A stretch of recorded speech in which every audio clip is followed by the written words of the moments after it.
भाजपा के राष्ट्रीय अध्यक्ष अमित शाह ने जयपुर में कार्यकर्ताओं को संबोधित करते हुए कहा कि 8 घंटे नहीं 18 घंटे काम करे, जीत हमारी ही होगी और पहले से ज्यादा प्रचंड बहुमत भी होगा। उन्होंने कहा कि राजस्थान के विधानसभा चुनाव पर पूरे देश की नजर है, लेकिन यहां पर सत्ता परिवर्तन की धारणा को हम बदल देंगे। शाह आज भाजपा कार्य समिति के बैठक के समापन समारोह में कार्यकर्ताओं को जीत का मंत्र देने के लिए जयपुर आए थे। राजधानी के राजमंदिर सिनेमा हॉल में शाह ने कार्यकर्ताओं को आगामी विधानसभा चुनाव के लिए नई ऊर्जा के साथ जुटने के निर्देश दिए। उन्होंने कहा कि कार्यकर्ता दिन रात एक कर मैदान में जुट जाए। शाह ने कहा कि केंद्र और राज्य सरकार की योजनाओं को जनता तक ज्यादा से ज्यादा पहुंचाया जाना चाहिए। उन्होंने कहा कि बूथ और विस्तार पर फोकस करना जरूरी है।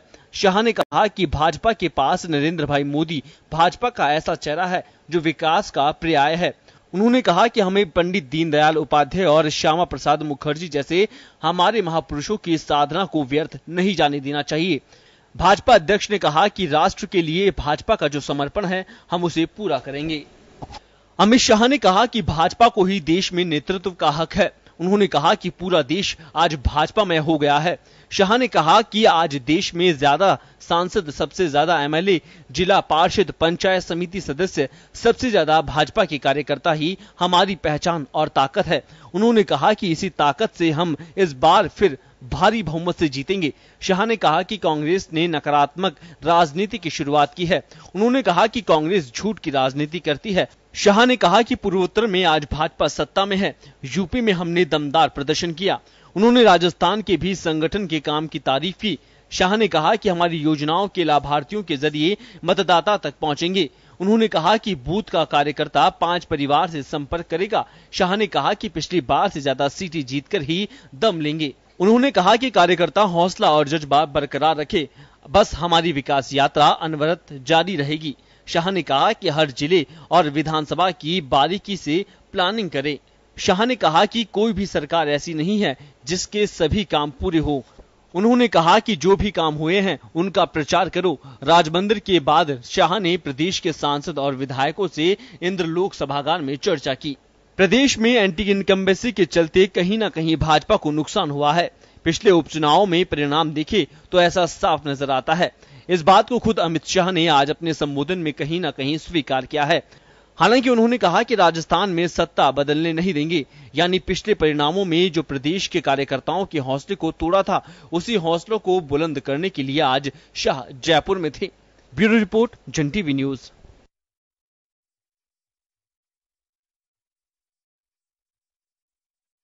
स्वागत है आपका। मैं हूं योगेंद्र, आप देख रहे हैं खास खबर। खास खबर में आपने हमारा मजमून देखा। राजस्थान भाजपा प्रदेश कार्य समिति की 2 दिवसीय बैठक।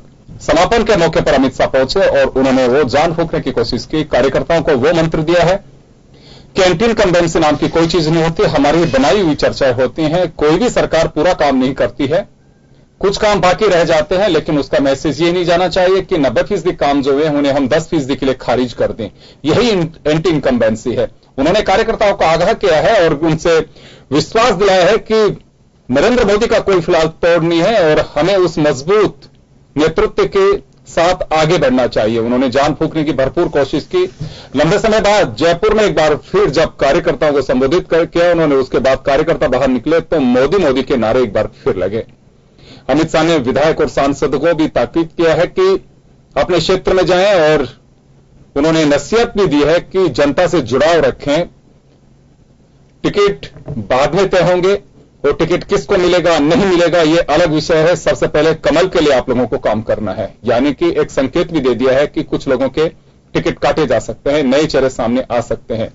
सबसे बड़ी बात यह रही है कि अब तक जो चर्चाएं चल रही थी कि बीजेपी में कहीं गुटबाजी है, प्रदेश अध्यक्ष को लेकर के केंद्रित नेतृत्व और स्टेट जो लीडरशिप है उसके बीच गतिरोध है, लेकिन उसे भी खारिज कर दिया उन्होंने। और ये बात कही है जब वो कार्य समिति की बैठक के समापन के मौके पर कि अगला चुनाव वसुंधरा राजे के नेतृत्व में लड़ा जाएगा। उन्होंने उनकी पीठ थपथपाई है। तो नरेंद्र मोदी के बाद अब एक बार फिर अमित शाह ने भी इस बात का ठप्पा लगा दिया है कि वसुंधरा राजे के नेतृत्व में ही चुनाव लड़ा जाएगा। एक बड़ी बात अमित शाह ने अपनी बैठक में कही है, जो कार्यकर्ताओं तक ये बात जा रही थी। कई बार इस तरह की सुकुर फुकुर होती है कि चुनाव किसके नेतृत्व में लड़ा जाएगा, वसुंधरा रहेंगी नहीं रहेंगी, लेकिन ये एक मजबूत कड़ी और मजबूत बात कही जा सकती है चलिए, दीपक भाकर साहब हमारे साथ में जुड़ गए हैं।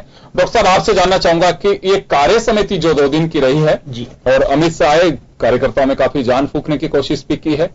प्लान को लेकर के अगर हम चर्चा करें, पहले बताया जा रहा था कि यात्रा को हरी झंडी नहीं मिली थी, ऊपर से अप्रैल में वसुंधरा राजे निकालना चाहती थी, क्योंकि ये तो वो एक्सरसाइज करने का वक्त है कि जब आपको टिकट के लिए, पैनल के लिए, डिस्ट्रिक्ट के लिए थोड़ा विलंब नहीं हो गया। किस तरह से कुछ ऐसा मंत्र दिया है कि ये काम भी पैरेलल चलता रहे, क्योंकि अमित शाह के उद्बोधन के हिसाब से ऐसा लगता है कि बूथ तक आपको आईटी सेल को मजबूत बनाना है, वसुंधरा राजे की यात्रा को मजबूत बनाना है, आपको पन्ना प्रमुखों को भी मजबूत बनाना है, सारी चीजें मजबूत होंगी, समय बहुत कम है, कैसे होगा ये सब?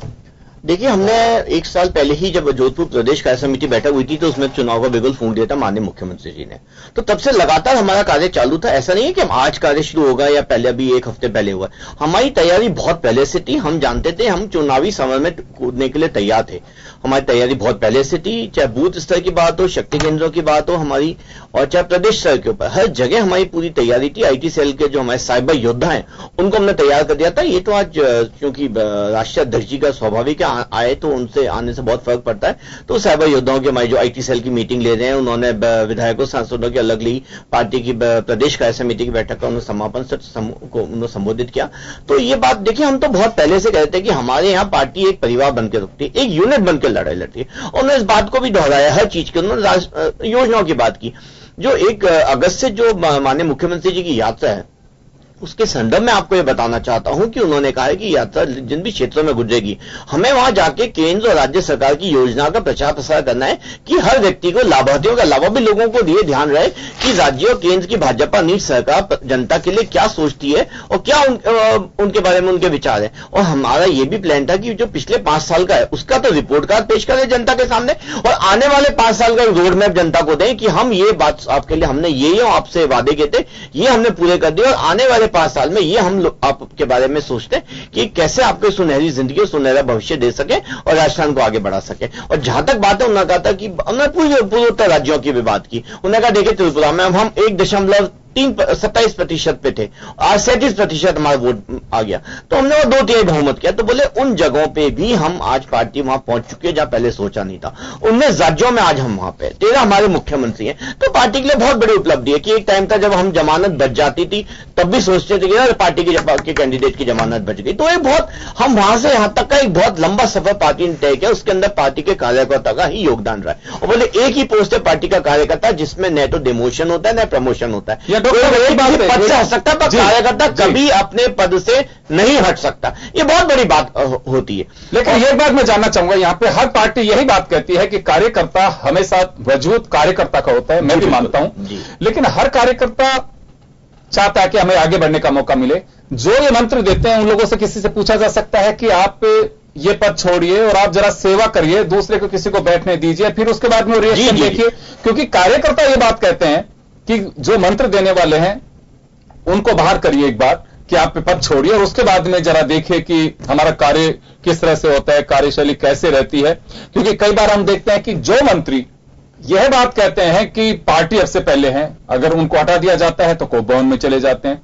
किसी प्रदेश अध्यक्ष को हटा दिया जाए तो वो बिल्कुल ऐसे हो जाता है कि अब मेरा क्या होगा, मुझे क्यों हटा दिया गया। किसी को अगर आप पॉलिटिकल अपॉइंटमेंट्स में अगर आप उनको अपॉइंटमेंट नहीं करते हैं तो उनको लगता है कि ये गलत हुआ, मेरे साथ अन्याय हुआ है। तो एक कार्यकर्ता को ही कब तक हम घसीटते रहेंगे, उसकी अपेक्षा के बारे में क्या होगा जब पद से कोई व्यक्ति हटता है और उसको भी मूल धारा में लाने के लिए कहते हैं कि देखिए मेरा कार्यकाल तो था, हो चुका, अब ये ठीक है, अब देखा जाएगा। तो केवल ये मंत्र कार्यकर्ताओं गले उतर पाता है मंत्र? नहीं, देखिए कारण मैं उसका बताता हूं। देखिए 85 लाख कार्यकर्ता है ना, 85 लाख, और पोस्ट आप भी जानते कितनी सीमित मात्रा में होती है। हर व्यक्ति तो मुख्यमंत्री या प्रदेश अध्यक्ष या कुछ नहीं बन सकता, पर आप देखिए प्रदेश अध्यक्ष आज कितने सालों की सेवा और तप के बाद वो व्यक्ति इस पद पे पहुंचा है। तो वो समझ सकते हैं कि उन्होंने कभी इस बात की, उनके मन में कोई आरजू नहीं थी कि मैं इस पद तक पहुंचूं, पर पार्टी को जब उचित लगता है, जब मौका आता है तो पार्टी उनको रिवॉर्ड करती है।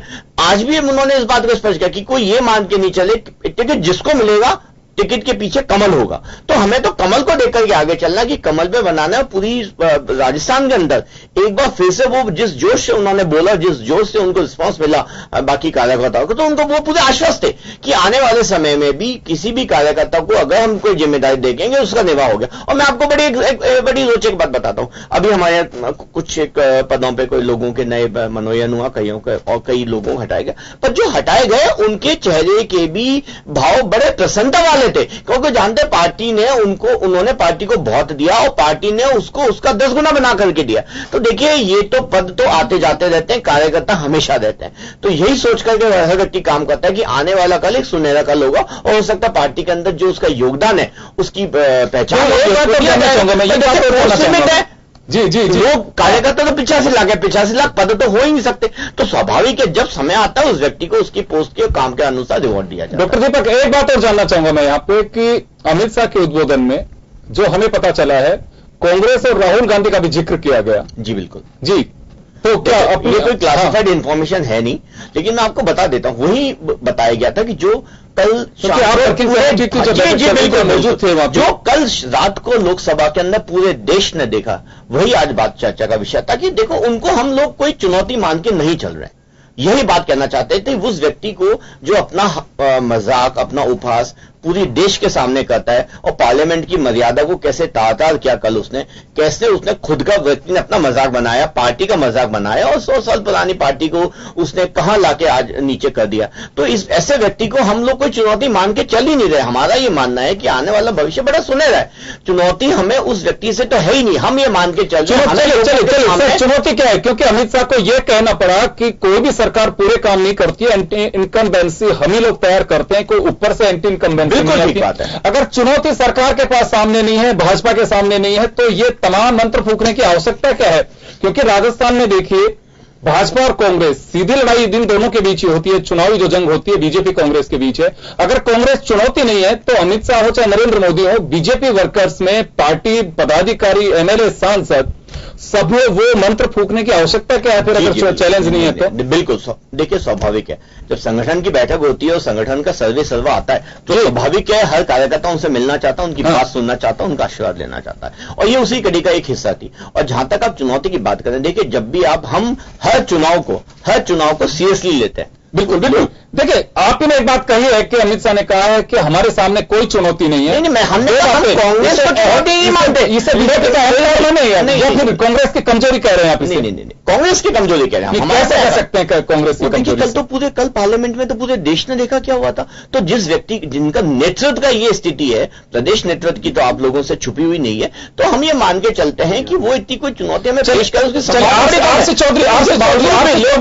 बावजूद भी हम अपनी पूरी तैयारी के साथ हर चुनाव को सीरियसली लेते हैं। कांग्रेस नेता आरसी चौधरी हमारे साथ जुड़ गए। आरसी, बीजेपी के सामने कोई चुनौती नहीं है, कांग्रेस यहां आप लोग मजबूती के साथ में अपनी ताल ठोक रहे हैं, चुनौती मान नहीं रही है बीजेपी। यही एक वजह हो सकती है कि 180 प्लस का एक दाव खेलना चाह रही है बीजेपी। योगेंद्र जी, सबसे पहले तो मैं आपको 1-1.5 साल पहले जब माननीय मुख्यमंत्री जी ने जोधपुर से अंदर चुनाव का आगाज किया था, शायद 1 साल उस समय को हो गया जब उन्होंने आगाज किया था, और आगाज करने के समय भी उन्होंने ऐसा ही टारगेट दिया था। उस टारगेट के बाद में पार्टी के तत्कालीन जो प्रदेश अध्यक्ष थे परनामी जी, उन्होंने कहा कि माननीय मुख्यमंत्री जी के जो मंशा है उसके अनुसार, उसके अनुरूप पार्टी है वो काम करेगी। यहां सबसे पहले तो जो संगठन है वो पार्टी का पिछ लघु है, जहां पार्टी की मंशा होती है उसको पूरा करने की उन्होंने एक वक्तव्य दिया। उसके बाद में अभी जो 72 दिन तक संघर्ष चलता रहा और 72 दिन तक पार्टी को एक अध्यक्ष नहीं दे पाए थे, उसके बाद में जब अध्यक्ष बने, उन अध्यक्ष जी ने यह कहा कि अगर भारतीय जनता पार्टी की सरकार बनती है तो हमारे मुख्यमंत्री का चेहरा वसुंधरा राजे जी होंगे। आखिर दोनों ही प्रदेश अध्यक्षों के आत्मा ये बता रही है, और दोनों ही प्रदेश अध्यक्ष अपने पार्टी के कैडर को और कार्यकर्ताओं को और सबको जानते हैं कि किस प्रकार से पार्टी के मंसूबे पूरे हो सकते हैं। वो दोनों अच्छी तरीके से जानते हैं कि प्रदेश की जनता इन सबको नकार चुकी है। कार्यकर्ताओं के बीच में जब पार्टी के अध्यक्ष जाते हैं, तमाम वीडियो वायरल हुए, क्या क्या शब्द कहे उन्होंने कहा। जब अशोक परनामी जी बीकानेर गए तब उनके पार्टी के जिलाध्यक्ष ने इन्होंने कहा यहां पे एक भी सीट आपके आने वाली नहीं है। ये किसी दूसरे विरोधी दल के आरोप नहीं थे, ना ही किसी आम जनता के थे, इनकी पार्टी के खुद के कार्यकर्ता थे। रही बात अमित शाह जी के दौरे की, अमित शाह जी आज 21 जुलाई 2018 को आ रहे हैं। इससे पहले भी अमित शाह जी 21 जुलाई 2017 को आए थे। 21 तभी इन्होंने कार्यकर्ताओं में दम भरने का, कार्यकर्ताओं में बूथ मैनेजमेंट का, कार्यकर्ताओं में चुनावी विजय का एक मंत्र दिया था। उस विजय के मंत्र का असर यह हुआ कि इस प्रदेश की 17 विधानसभाओं में भारतीय जनता पार्टी को करारी शिकस्त मिली। कांग्रेस पार्टी ने इस प्रदेश की 7.5 करोड़ जनता का जब चुनाव में हमें नकारा, उसके बाद में छोड़ के नहीं गए। हमारे पार्टी के चाहे वरिष्ठ नेता अशोक जी गहलोत हो, चाहे सचिन पायलट जी हो, चाहे अन्य नेता हो, सबने इस प्रदेश के लोगों के सुख और दुख में कंधे से कंधा लगा के खड़े रहे। चलिए एक बार बताइए कि बीजेपी तो चुनौती नहीं मान के चल रही है कि चुनौती नहीं है कोई भी, कांग्रेस भी चुनौती मानती है कि नहीं मानती है, कि या इंतजार कर रहे हैं कि बस हम तो सिर्फ वोट पड़ने का इंतजार कर रहे हैं, सत्ता की थाली हमारे सामने परोसी हुई है? योगेंद्र जी, लोकतंत्र की सबसे ज्यादा खूबसूरती यही है कि पार्टी के अंदर चाहे विपक्ष दल हो चाहे सत्ता दल हो, सत्ता दल अपने जो वादे किए थे, उनकी जो वादों की जो उन्होंने 611 वादे किए थे उनको लेके जाता है। प्रदेश ने जो इन वादों को याद दिलाने के लिए सरकार को सदैव जनता के साथ में खड़े रह के सड़क पे लड़ाई लड़ी हो चाहे सदन के अंदर लड़ाई लड़ी हो, उन्हें याद दिलाने का काम किया। इस प्रदेश की जनता पे जब काला कानून लेके आया गया, चाहे भूमि अधिग्रहण बिल लेके आया, चाहे बेरोजगारों की बात रही हो, चाहे गरीबों की बात रही हो, चाहे वंचितों की बात रही हो, चाहे महिलाओं की सुरक्षाओं की बात रही हो, हर वर्ग की लड़ाई कांग्रेस ने लड़ी है। और कांग्रेस के ऊपर इस प्रदेश के तमाम लोग इस नजर से विश्वास करते हैं कि आखिर सौहार्द, प्रेम, भाईचारा और विकास की अगर कोई सही पहल कर सकता है तो कांग्रेस पार्टी कर सकती है। आज भारतीय जनता पार्टी की जो मुखिया है, सूबे की मुखिया है, वो खुद भ्रष्टाचार के आंत तक से डूबी हुई है। पार्टी के तमाम विधायक ये आरोप समय समय पर लगाते रहे। अमित शाह जी ने कभी भी उनकी पार्टी के विधायकों की बात या तो सुनी नहीं या उनकी हमारे साथ ओम सैनी साहब भी जुड़ गए। ओम जी, 2 दिवसीय प्रदेश कार्य समिति, अमित शाह ने मंत्र फूंकने की पूरी कोशिश की है। उन्होंने एक बड़ी बात यह कही है कि एंटी इनकम्बेंसी कोई नहीं होती है, एंटी इनकम्बेंसी हम ही लोग तैयार करते हैं। कोई भी पार्टी, कोई भी सरकार पूरे वादे पूरे नहीं करती है। हम लोग जो किए हुए हैं अगर 90% कर दे, 10% नहीं करते हैं, तो आप अंदाजा लगाइए कि वो 10% हम पे हावी क्यों हो जाते हैं। 90% भी तो हमने किए हैं, अब जनता के बीच वो लेकर के जाइए। दूसरी तरफ यह भी कहा जा रहा है कि सामने कोई चुनौती नहीं है, कांग्रेस को चुनौती नहीं है, आप लोग मजबूती के साथ में जाइए। 2 बातें निकल के आती है, चुनौती नहीं है तो मंत्र फूंका जा रहा है, और अगर चुनौती है तो कहीं बीजेपी में घबराहट तो नहीं है?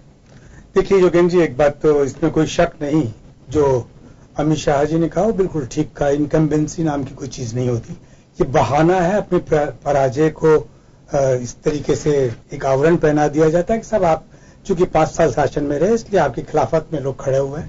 खिलाफत में इसलिए खड़े नहीं होते, खिलाफत में इसलिए खड़े होते हैं कि जो प्रोमिसेस आपने किए हैं वो आपने अगर फुलफिल नहीं किए तो लोग उस वक्त का इंतजार करते हैं जब उनको मतदान करना होता है।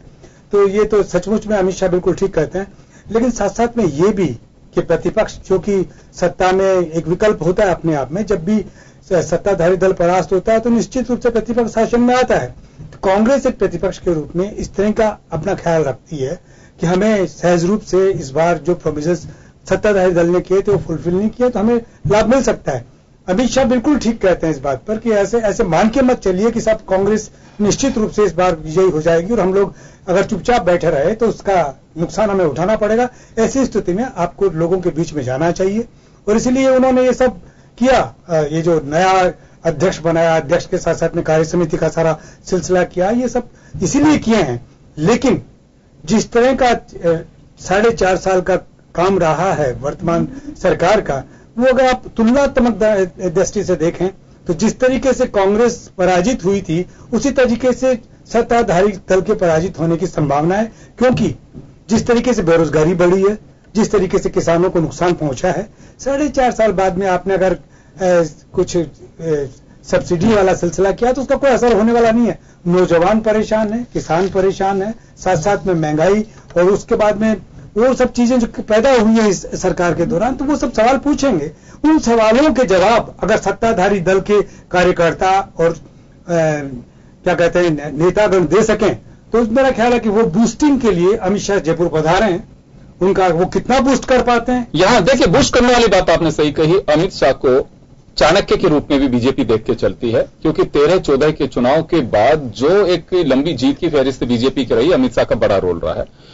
जब राज मंदिर में वो 9 युवक युवतियां या आईटी सेल के जो लोग थे, क्योंकि यंग जनरेशन उसमें ज्यादा होती है, उन लोगों से जब चर्चा कर रहे थे और बाहर जब वो लोग निकल करके आए, मैं एक लंबे समय बाद में वर्कर्स में वो एक जुनून देखा कि वापस से वो मोदी जो जनरली नरेंद्र मोदी खुद भी सुनने को तरस गए हैं अभी, वो एक देख रहे थे। तो ये माना जा सकता है कि मोदी देखिए जो जिन लोगों को लाभ मिला, लाभार्थियों का सम्मेलन था, उसको संबोधित किया, उनमें संवाद हुआ नहीं हुआ अलग विषय था, लेकिन यहां एक जान फूंकने के लिए आए थे कार्यकर्ता में वो जोश और जुनून पैदा करने के लिए आए, वो भीड़ में मुझे नजर आ रहा था। तो क्या जो ये दौरा है, ये अमित शाह का एक चाणक्य की नीति के नाते एक सफल मान सकते हैं? योगेन जी, मैं इसमें दो पक्ष देखता हूं। एक पक्ष तो देखता हूं कि भारत के संविधान निर्माताओं ने और भारतीय राजनीतिक दलों ने जिस तरह के प्रजातंत्र की कल्पना की थी, वो प्रजातंत्र अब मेरे ख्याल से प्रदूषित हो रहा है। और जो जिस तरीके से पैसे का प्रभाव, जिस तरीके के ये सारे आडंबर किए जा रहे हैं, मुझे अफसोस इस बात का होता है कि वही पार्टी जिसने कहा था कि चाल चरित्र और चेहरा हम राजनीति का बदल देंगे, राजनीतिक दलों का बदल देंगे, लेकिन मुझे लग ये रहा है कि वैसा कुछ हुआ नहीं।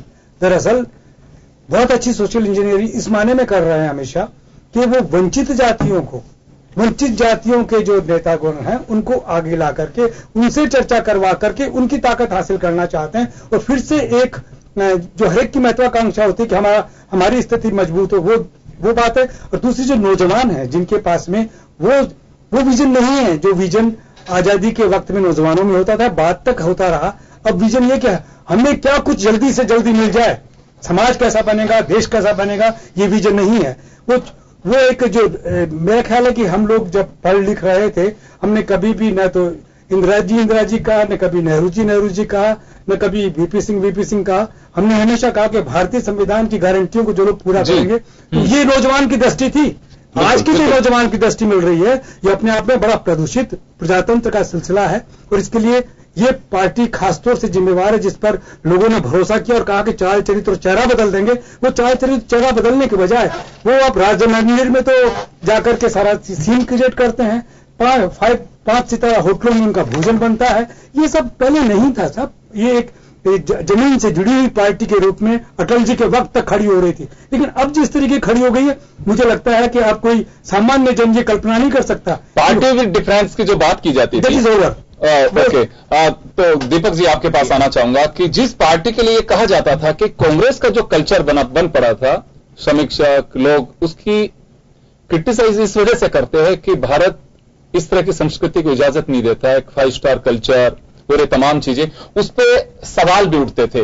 ओम सैनी साहब का कहना है कि कल्चर बदल गया है बीजेपी का, जो बदलना नहीं चाहिए था, क्योंकि कांग्रेस का विकल्प बीजेपी ने देखा तो कुछ सोच समझ के देखा है, कुछ डिफरेंस थी वो पार्टी दूसरी पार्टियों से, डिफरेंट उसका एक अपना लुक था, अपनी आइडियोलॉजी थी, वो सब चीजें लोगों को पसंद थी, इसी वजह से बनी, तो कुछ अंतर महसूस नहीं हो रहा। ओम सैनी साहब का सीधा कहना है ये। पहले मैं मिर्च की बात का जवाब दे दूं। जिस करप्शन की बात कर रहे थे, तो इनको जानना चाहिए मेरे कांग्रेस से मिर्च को कि कांग्रेस तो आखंड भ्रष्टाचार में डूबी हुई पार्टी है।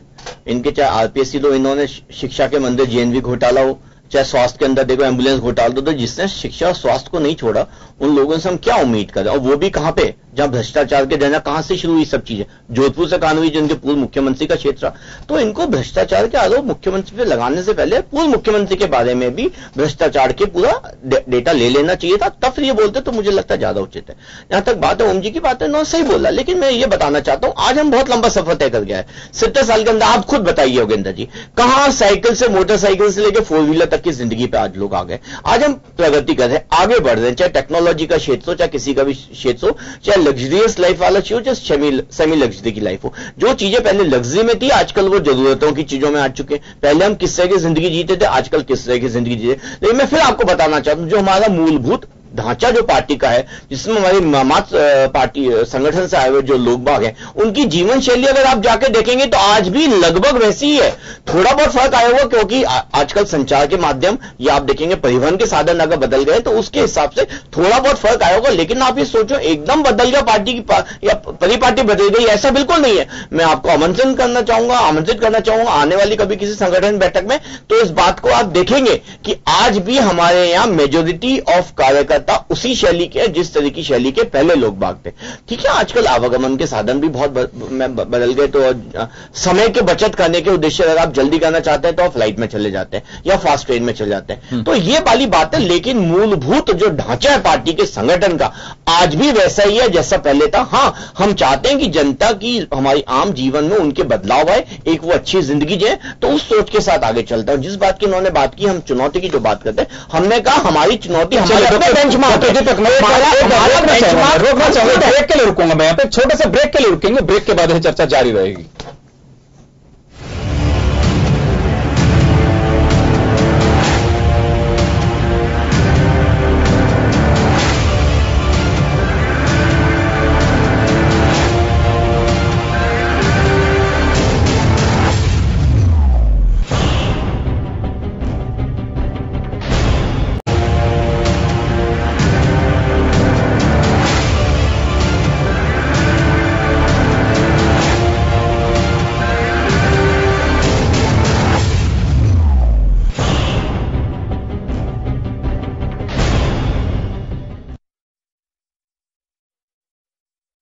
खास खबर बात कर रहे हैं अमित शाह के जयपुर दौरे की। भाजपा प्रदेश कार्य समिति की 2 दिवसीय कार्य समिति संपन्न हो गई है।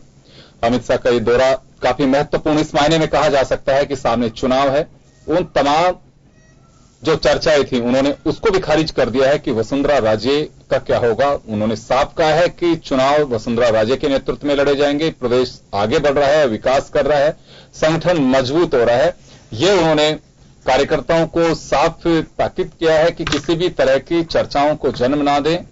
केंद्रीय नेतृत्व तय कर चुका है, बार बार सार्वजनिक रूप से कहा जा चुका है, उसके बावजूद अभी चर्चाएं नहीं होनी चाहिए। जो जोश फूकने की बात है, उन्होंने ये भी कहा, जैसे मैंने पहले भी जिक्र किया, कि 90% अगर काम होते हैं, 10% नहीं भी होते हैं। एक बात तो उन्होंने कह दी है कि सभी सरकारें पूरा काम नहीं कर सकती। तो चले, एक राजनीतिक एजेंडा तो होता है कि जब प्रतिपक्ष में होते तो कहा जाता है कि पूरे काम नहीं कर पाई सरकार, सरकार फेल है। भाकर साहब, आपके पास आना चाहूंगा। तो बीजेपी ये तो स्वीकार करती है कि कोई भी सरकार सारे काम नहीं कर सकती, क्योंकि पूर्ववर्ती सरकारें बीजेपी के निशाने पर यही कह करके रहती हैं कि काम पूरे किए, जो वादे किए थे वो पूरे नहीं हुए, और सामने वाला ये ताल ठोक के कहता है कि हमने इतने फीसदी काम भी कर दिए। देखिए, बात प्रतिशत की हो रही है। देखिए, बात ऐसा नहीं होता है कि आपको 10% किया या 99% किया।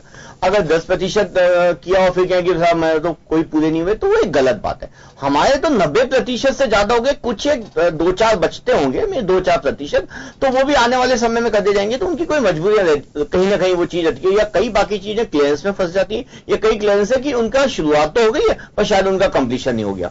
पर 100% एफिशिएंसी तो योगेंद्र जी आज के जमाने में किसी की नहीं होती है। कार्नेट इंजन की फिजिक्स में नहीं होती है, किसी भी व्यक्ति विशेष के इंजन की नहीं होती है, या मशीन की नहीं हो सकती, तो इंसान की भी नहीं हो सकती। लेकिन आप ये देखिए, हम लोगों की जो निष्ठा है, जो प्रतिबद्धता है, उससे ज्यादा हम लोग जो मन में है कि हम ज्यादा से ज्यादा लोगों को जो हमने वादे किए उन्हें पूरा करने की कोशिश करें। मन साफ होना चाहिए। जो बात प्रधानमंत्री कहने की, साफ नीयत और सही विकास, उस मूल भावना के साथ हम काम करते हैं। और यही कारण है कि 90% से भी ज्यादा काम हमारे आज की तारीख में पूरे हो गए। हालांकि समय 130 दिन का, जैसा कि लगभग ऐसे कैलकुलेशन में आया है कि अगर है, तो हमें उम्मीद है कि बाकी बचे हुए काम भी हम पूरे कर लेंगे। और जब हम जनता के पास अपना रिपोर्ट कार्ड लेके जाएंगे तो हमें पूरी उम्मीद है। दीपक, एक बात मैं जानना चाहूंगा, क्योंकि आरसी चौधरी उसका जिक्र करेंगे अभी आपको जवाब देने के लिए। बाई इलेक्शन जो हुए अभी, 2 लोकसभा 1 विधानसभा, जिसमें 17 सीट विधानसभा की कवर होती हैं, हर सीट पे बीजेपी को हारना पड़ा। और यह तस्वीर तब की है कि जब बीजेपी यहां पे कुछ गेन कर चुकी थी। अलवर के अगर छोड़ दें, गोलमा देवी जरूर उस वक्त राजपा के बैनर से जीती थी, वो सीट एक लूज की आप लोगों ने, तो वहां पे भी अब आपकी पार्टी के खाते में। तो यहां कुछ इस तरह का जिक्र है कि ऐसा क्या हुआ कि हम लोग ये सब सीटें लूज करनी पड़ी, और अब क्या होगा ऐसा कि जो हम तस्वीर बदल देंगे? जी बिल्कुल बिल्कुल। देखिए, वो एक है ना, लार्ज प्रोस्पेक्टिव में हमें ये देखना चाहिए। जैसा इस खुद अध्यक्ष ने इस बात का जिक्र किया कि देखिए, हम अभी तक वो 8 हम बाई इलेक्शन हारे, लेकिन हमने 10 सरकारें छीन ली। आप देखें 4 साल के अंदर 8 बाय इलेक्शन हार के 10 सरकारें छीन लेना एक बहुत बड़ी उपलब्धि होगी, पहली बात। दूसरी बात, जब विधान आप ये चुनाव हारते हैं, उपचुनाव, तो उपचुनाव कोई तात्कालिक कारण बन जाते हैं, कोई लोकल कारण बन जाते हैं, कोई बहुत बड़ा उसका कारण नहीं होता। 30 मैं पूरी बात मैं जो कहना चाहता हूं, जो स्वयं मुख्यमंत्री ने कही थी, but they are eye opener. उन्होंने कहा इससे हमें जाग जाना चाहिए, ये एक मैसेज रहता है कि नहीं, अगर कहीं कमी पेशी हुई है तो उसे पूरा करो। कहीं आपको लगता है आपके व्यवहार में, बातचीत में, काम में कहीं भी कोई कमी रही हो, किसी भी चीज में कमी रही हो, तो उसे पूरा करें। तो हमारे लिए तो ये बहुत अच्छा अलार्मिंग बेल होता है बाय इलेक्शन। हम उससे सीखते हैं, हम उसको ऐसे ही नहीं टाल देते, लेकिन फिर भी हम उससे मैं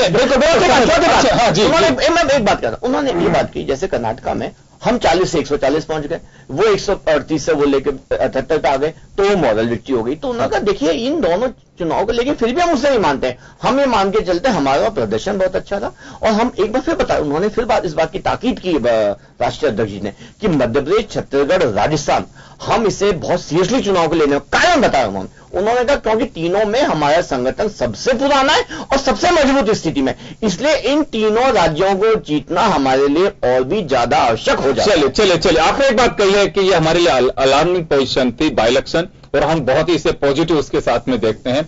लेकिन आप तो पॉजिटिव के साथ में देखते हैं, जो पार्टी निराशा की बात कर रही थी लगातार, जिसके लिए कहा जाता था कि लगातार चुनाव हार रहे हैं और अभी कुछ बचा ही नहीं है, इतनी कम सीटें विधानसभा में आई थी, उनमें तो जान आ गई वापस से कि लोकसभा 2 और 1 विधानसभा 17 सीट जीतने के बाद अगर किसी पार्टी के सामने ये स्थितियां बनती है कि हर सीट हम जीतते जा रहे हैं, तो उनके जोश का भी हमें अंदाजा लगाना चाहिए। मैं आरसी चौधरी साहब के पास आऊंगा आपके पहले। चौधरी साहब, जोश और जुनून की बात की जा रही है, ये इसे अलार्मिंग स्टेज में मान रहे हैं, तो आप लोग भी कुछ इससे उस तरह से देखते हैं कि देखिए खोई हुई जीत जब हमें मिलती है तो उससे भी हमें नसीहत लेनी चाहिए कि ये जीत कैसे मिली है, और हार के बाद तो हमें एक लेसन लेना ही चाहिए कि हम हारे क्यों हैं। योगेंद्र जी, यहाँ पे 2 चीजें हैं। यहाँ पे एक पार्टी के राष्ट्रीय अध्यक्ष आते हैं, वो सदैव अपने कार्यकर्ताओं से बात करते हैं और सत्ता में कैसे काबिज हो इसके लिए बात करते हैं। एक दूसरा राजनीतिक संगठन कांग्रेस पार्टी है, जिसके राष्ट्रीय अध्यक्ष आते हैं, जब भूमि अधिग्रहण बिल आता है उसके लिए वो पद यात्रा करते हैं। वो यहाँ पे आते हैं जब कहीं किसान आत्महत्या करते हैं उसके लिए आते हैं। इस प्रदेश की जनता की आवाज बनने के लिए वो लोग आते हैं, कांग्रेस पार्टी के राष्ट्रीय अध्यक्ष। और ये अमित शाह जी चाहे इससे पहले आए हो चाहे इसके बाद में हो, सदैव इस पार्टी के जो कार्यकर्ताओं में दम भरने का, आखिर ये दम कार्यकर्ताओं का घुट क्यों रहा है, क्यों निकल रहे हैं, क्यों इस पार्टी को, जो मेरे बीजेपी के साथी ने कहा यहाँ पे सबसे पुराना संगठन है, क्यों सबसे इस पुराने संगठन के लोग, जो जनसंघ के समय के जो लोग जिन्होंने अपने बाल्य जीवन से इस संगठन से जुड़ने का एक प्रयास किया था, घनश्याम तिवारी जी हो चाहे कहीं और 2-3 विधायक हैं जी, इन्होंने बार बार अपनी आवाज को उठाया और बार बार आवाज को उठाया, और केंद्रीय नेतृत्व ने सदैव उस बात को संज्ञान में नहीं लेने का एक प्रयास किया। वर्तमान जो अध्यक्ष हैं ये अनुशासन समिति के चेयरमैन भी थे, कभी कोई कार्रवाई नहीं कर पाए थे। आखिर क्या वजह है कि उनके कार्यकर्ताओं को दम घुटता रहा? आखिर क्या वजह है जब पहले भी आए और वो कार्यकर्ताओं में दम भरा, लेकिन 392 बूथ अलवर लोकसभा पे वहां पे पोलिंग बूथ एजेंट नहीं था। हर पन्ना प्रमुख की बात करने वाला राजनीतिक संगठन, हर बूथ के अध्यक्ष की बात करने वाला राजनीतिक संगठन, उसके पार्टी के संगठन सचिव को कहना पड़ता है कि 25,000 हमारे जो कार्यकर्ता हैं वो सही नहीं पाए गए। मैं तो एक चीज कहना चाहता हूं आपके माध्यम से, इस चैनल के माध्यम से, होती रहेगी सब चीजें। ये पार्टी अपना दम भरती है कि हमारे राजस्थान के अंदर 80 लाख कार्यकर्ता है। इन 80 लाख कार्यकर्ता अगर है तो 8 चौक एक 4 परिवार का अगर एक सदस्य होता है, 3.5 करोड़ आधी जनता होती है इस प्रदेश की। उनको अमित शाह जी एक मंत्र दे दें कि आखिर 50,000 की कंपनी कैसे 80.5 करोड़ की हो जाती है, वो एक मंत्र दे दे, कार्यकर्ताओं का बड़ा हो जाएगा, अपने आप में दम भर जाएगा और कार्यकर्ता दौड़ने लग जाएंगे। बस और लाचार को क्यों दिलाना चाहते हैं, पूरे देश को नहीं दिलवा सकते? नहीं, मत ये कहो बंद कमरे में बात करते हैं, देश के लिए तो आगे बात करते ही नहीं ना। बंद कमरे में जब बात करेंगे, सिनेमा हॉल में बात करेंगे तो वहां पे तो मैं जा नहीं पाऊंगा, वहां पे तो कौन जाएंगे? भारतीय जनता पार्टी कार्यकर्ता जाएंगे। जब कोई राजनीतिक मंच, राजनीतिक कोई सभा हो तो मैं उसमें जा सकता हूं, लेकिन कार्यकर्ताओं मीटिंग में मैं नहीं जा सकता। इसलिए अगर उनको भी दे दे तो इस प्रदेश का अगर एक व्यक्ति का भी भला हो तो हम खुश हैं। अगर यहां पे अगर 80 लाख जैसा पैदा हो तो इस राजस्थान का सौभाग्य सुधरेगा। चलिए, खैर मुद्दे की बात यह है कि कांग्रेस अति उत्साह में तो नहीं है कि 17 सीट जीते थे हम अपने एक्सरसाइज को लेकर। कांग्रेस कभी अति उत्साह में नहीं रही, कांग्रेस कभी सत्तालोलुप नहीं रही, कांग्रेस का कभी यह उद्देश्य नहीं रहा कि हम विपक्ष वहीन, हम सत्ता वहीन, हम सत्ता से हटाए, ये कभी हमारा नारा नहीं रहा। हमारा नारा ये रहा कि किसान का जो हक है उसकी फसल एमएसपी में बिकनी चाहिए, क्यों नहीं बिक रही, क्यों बेरोजगार युवाओं को रोजगार नहीं मिल रहे, क्यों शिक्षण संस्थान बंद किए जा रहे हैं, क्यों जो 63,000 शिक्षकों के पद आपने विलोपित कर दिए, क्यों राजस्थान रोडवेज अनुबंधित जो कर्मचारी जो उसके कर्मचारी थे उनको 6-6 महीने से तनख्वाह नहीं मिल रही, अनुबंध पे क्यों चला रहे हो, क्यों आरटीडीसी की जो जमीन है उसको बेच रहे हो, क्यों इस सरकार की जो संपत्ति है उसको आप नीलाम करना चाहते हो, क्यों राज्य के कोष जो 1 लाख करोड़ का घाटा था राज्य के कोष से इस मुख्यमंत्री जी ने सदैव कहा था कि इस पूरे प्रदेश को डुबा दिया है, ये प्रदेश कभी बाहर नहीं निकल सकता। 1 लाख करोड़ का जो घाटा था आज योगेंद्र जी वो 2.4 लाख करोड़ का घाटा हो गया। आखिर 5-4.5 साल के अंदर उसको 1.5 गुना से ज्यादा कर दिया। आखिर क्या वजह, क्या किया इस प्रदेश के अंदर? एक माइलस्टोन मेरा बीजेपी के साथी जयपुर में बैठ के बता दे कि ये हमने यहाँ पे नींव रखी और ये की 14 किलोमीटर की हमने मेट्रो बनाया, 1 किलोमीटर आगे नहीं ले जा पाए। इन्होंने रिंग रोड जो थी उसको कहीं पे कोई आगे नहीं बढ़ा पाए। आखिर ये स्लोगन देते रहे, आखिर केंद्र और सत्ता अपने हक और अपने कब्जे के लिए और सत्ता में केंद्रित बने रहने के लिए लड़ाई लड़ते रहे। चलिए मेट्रो का सेकंड फेज का हो सकता है कि चुनाव से पहले एक लेंग स्टोन सेरेमनी जयपुर में हो सकती है। चर्चा ऐसी है कि अम्बावाड़ी से उसे सीतापुरा तक पहुंचाया जाए।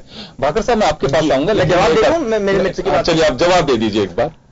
देखिए, अगर ऐसा कुछ होता तो आज हम पंचायत से लेकर के पार्लियामेंट तक पहुंचे नहीं होते और विपक्ष से लेकर के विकल्प कोई नहीं है वहां तक पहुंचे नहीं। कारण है कि हम लोगों ने काम किया, जो वादा किया वो लोगों से पूरा किया और हमने कभी भी झूठ की राजनीति नहीं खेली जो इन लोगों ने आज तक किया। आज हिसाब में चुपचाप सुन रहा था, सुनने क्या सुनने क्या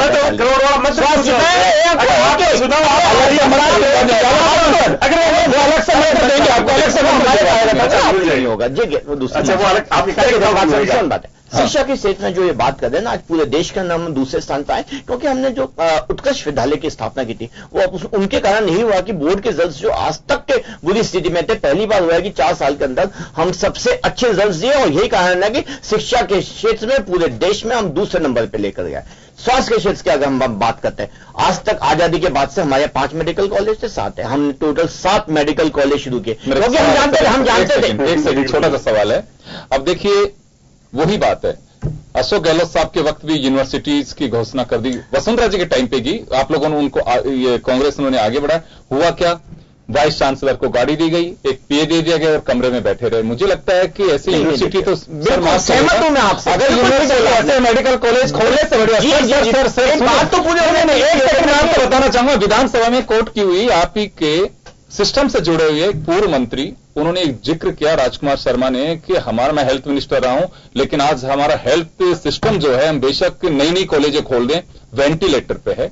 आज अगर कहीं एमसीआई का इंस्पेक्शन होता है, जयपुर से हम मूव करके कोटा भेजते हैं, कोटा वाले को उदयपुर भेजते हैं, बीकानेर वाले को अजमेर भेजते हैं। तो आपको बोल रहा हूं, मैं इस बात को बेहतर जानता हूं तभी आपको बताना चाहता हूं। एमसीआई के नॉर्म्स के अकॉर्डिंग अगर मेडिकल कॉलेज खोले जाते हैं तो उसके अंदर यही कोशिश रहती है कि फैकल्टी तो तब पूरी हो। देखिए ये इट्स अ साइकिल, जब तक हम अच्छे डॉक्टर्स जनरेट नहीं करेंगे, आएंगे नहीं, फैकल्टी नहीं आएंगी तो कहां से साफ पूरा होगा? इंफ्रास्ट्रक्चर तो बना सुनिए योगेंद्र जी, इसीलिए जब तक हम जो मेडिकल कॉलेज से अगर हम 10,000 स्टूडेंट्स निकलते हैं साल, हम उसे 25,000 तक नहीं लेके जाएंगे। अगर हम स्टूडेंट्स आएंगे नहीं, मेडिकल ग्रेजुएट्स ही नहीं होंगे, पोस्ट ग्रेजुएट्स ही नहीं होंगे तो फैकल्टी कहां से पूरी होगी? तो यही सोच करके हमारे अगर मुख्यमंत्री जी ने अगर 7 मेडिकल कॉलेज शुरू किए तो अपने आप को बहुत बड़ी साधुवाद की बात है। हमें इस बात के लिए उनको धन्यवाद देना चाहिए। तीसरी बात, इनके 6 किलोमीटर प्रति दिन के साथ नहीं सर देखिए, आज हम विकास योजनाओं पर चर्चा करने के लिए नहीं, हम जो आज की मीटिंग कहेंगे कि नहीं तो जवाब ही नहीं। बिल्कुल आपका जवाब है। मैं वापस आप ही के पास में आऊंगा, ओम सैनी साहब के पास में जाना चाहूंगा। मैं ओम जी मैं एक बात जानना चाहूंगा यहाँ पे कि देखिए 15 दिन के दरमियान पहले नरेंद्र मोदी और फिर अमित शाह दोनों का दौरा, क्योंकि वो शीर्ष लीडरशिप राजस्थान में आ चुकी है, तो मुझे लगता है कि चुनावी संक्रांत हो चुका है। कार्यकर्ताओं को जो मंत्र दिया जाना था वो दिया जा चुका है।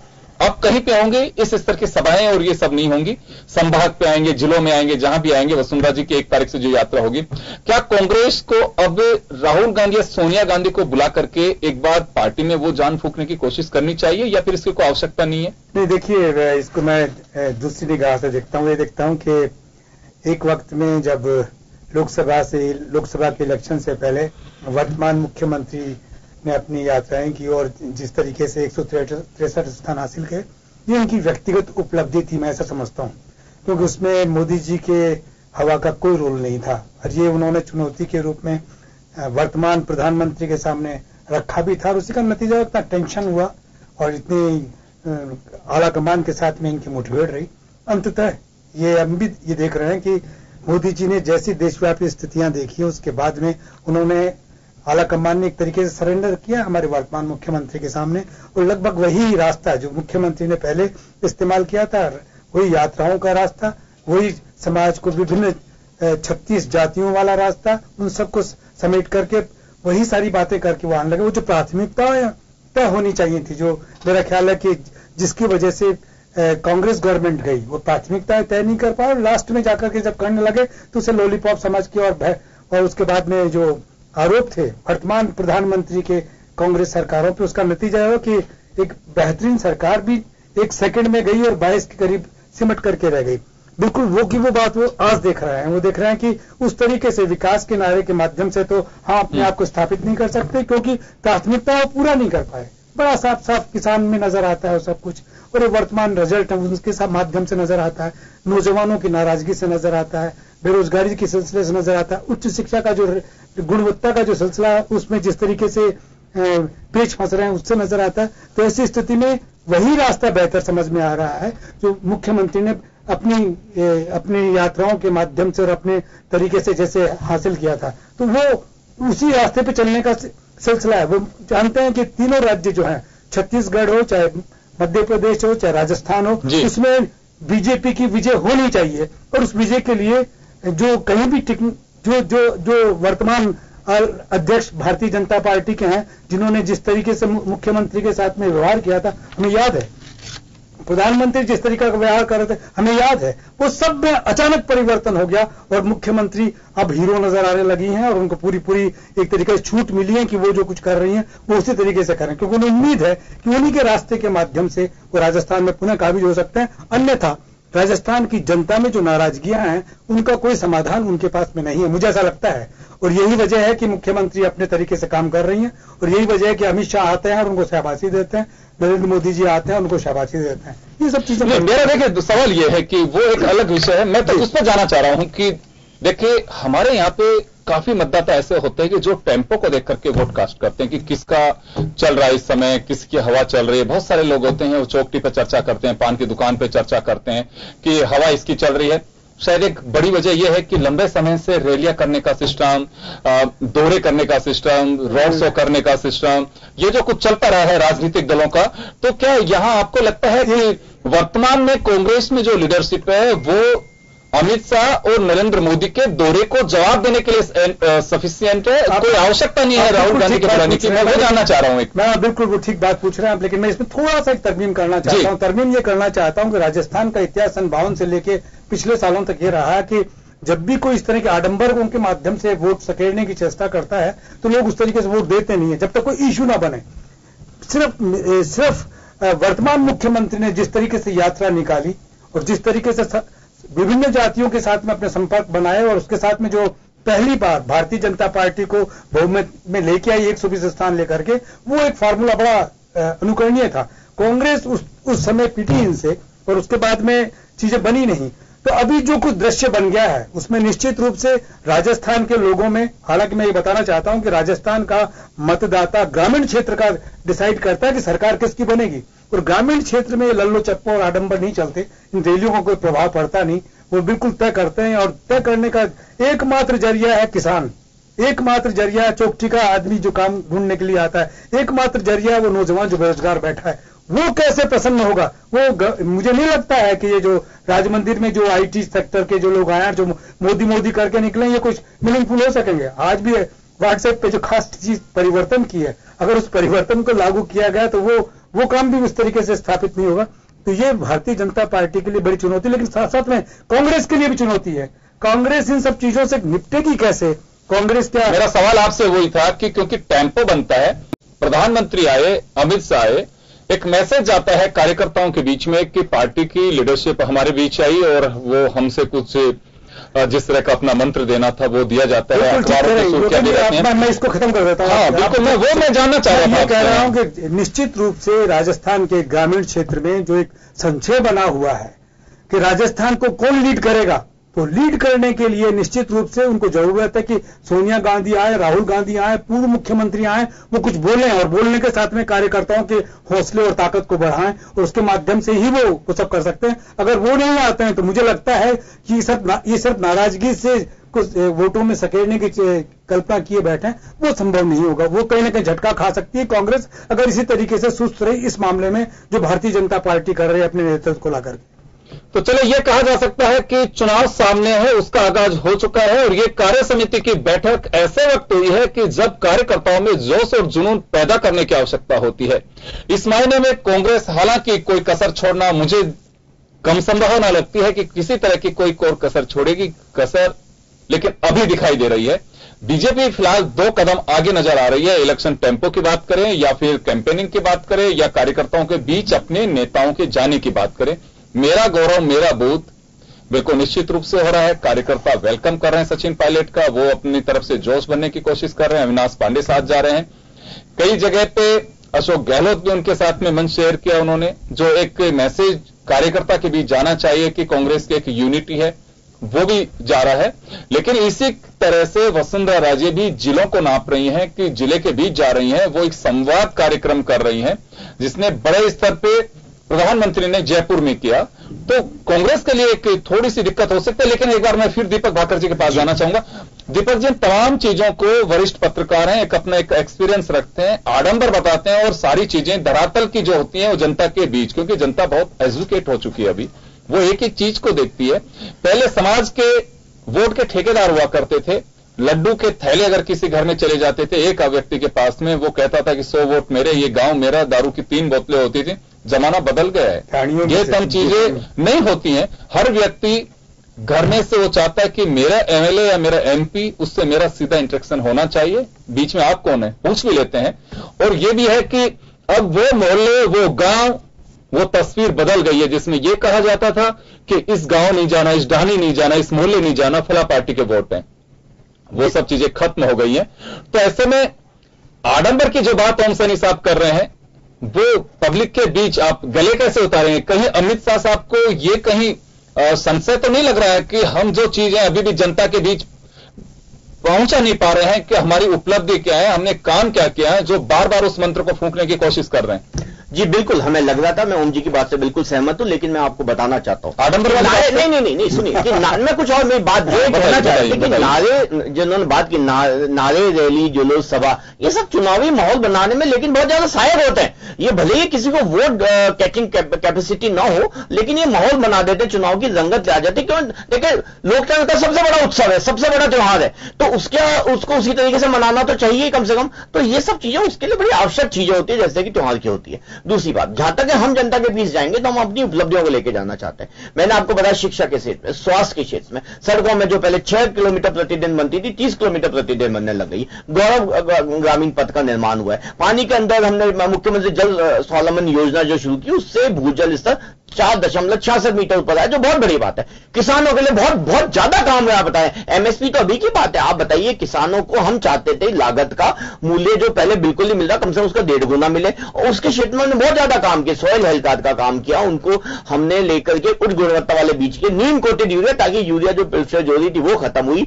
अब हमने कृषि भंडारण और कृषि विपणन के क्षेत्र में बहुत ज्यादा काम किया। ई मंडी के अंदर हमने बहुत ज्यादा काम किए। किसानों को हमारी पूरी कोशिश ये रहती कि उनको सुनिए मैं बात, मैं योगेंद्र जी, अभी तो बहुत लंबी लिस्ट है, जैसे मेरे मित्र कह देते हैं, तो मैं उनको बता दूं सरकार की उपलब्धियों की बात करें। स्वास्थ्य के क्षेत्र में हमने अगर उज्ज्वला योजना शुरू की, हर गांव के अंदर अगर पहुंचा, उसके अंदर लाइट एलईडी बल्ब, रोज की बात, आज एलईडी बल्ब आ रहा है। आप क्या कीजिए, आप तो मुझे मैं वो बहुत जाना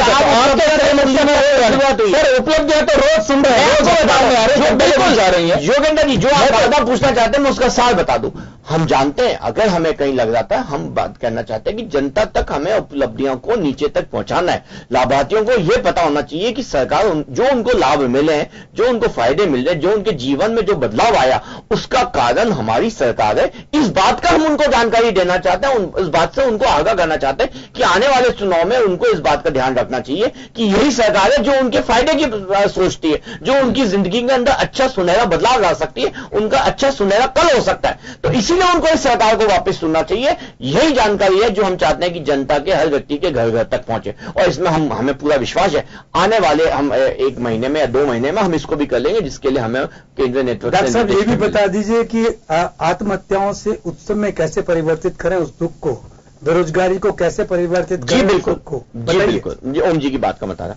आत्महत्या देखिए मैंने पहले भी कहा था, उसके कई सामाजिक कारण होते हैं, मानसिक कारण भी। किसानों की किसानों यही कारण था जब हमें ऐसी जानकारी आई कि किसानों के अंदर अवसाद बढ़ रहा है, तो यही सोचते हुए केंद्र नेतृत्व प्रदेश नेतृत्व ने फैसला लिया।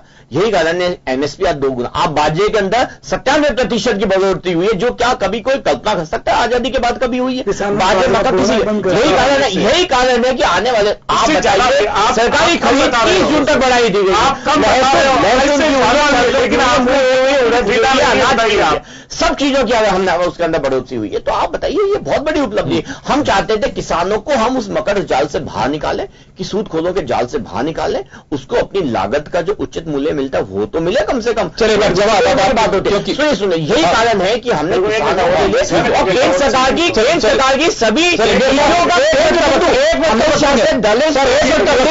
युवा महिला गई है। सर देखिए उपलब्धियां तो निश्चित रूप से आप लोग गिनाते जा रहे होंगे। हम आपको बताना चाहेंगे कि अगर आप तोतू का भवन की वो तस्वीर देखेंगे तो वहां पे बीजेपी के उन महापुरुषों को, यहां के जो ऐतिहासिक पृष्ठभूमि से जो लोग जुड़े रहे हैं, चाहे महाराणा प्रताप हो, चाहे महाराणा सांगा हो, पद्मावती का भी वहां पे चित्र देखा गया। एक पूरा इस तरह का दृश्य वहां पे बनाया गया है। वहां पे एक एग्जीबिशन भी लगी हुई है जो पार्टी के कार्यकर्ताओं के लिए कहा जाता है कि ऐसा कोई संभाग नहीं है जिसको नहीं छोड़ा, टच नहीं किया गया हो। वहां पे जो चित्र जिस तरह के हैं वो तमाम कोशिशें की गई है। लेकिन एक निराशा की अगर बात कहना चाहें तो अमित शाह हर कार्यकर्ता से मिल नहीं सकते थे। दबी जुबान में कार्यकर्ताओं को यह बात स्वीकार करना पड़ा कि वो कार का शीशा खोल करके शायद हमारी तरफ बाय भी कर देते तो हम थोड़ा सा लगता है कि जो मेहनत कई दिन से हम कर रहे थे, उनके लिए बड़े हार बनवाए गए थे, फूलों के गुच्छे तैयार किए थे, वो स्वीकार कर लेते तो शायद कार्यकर्ताओं की पीड़ा निकल जाती।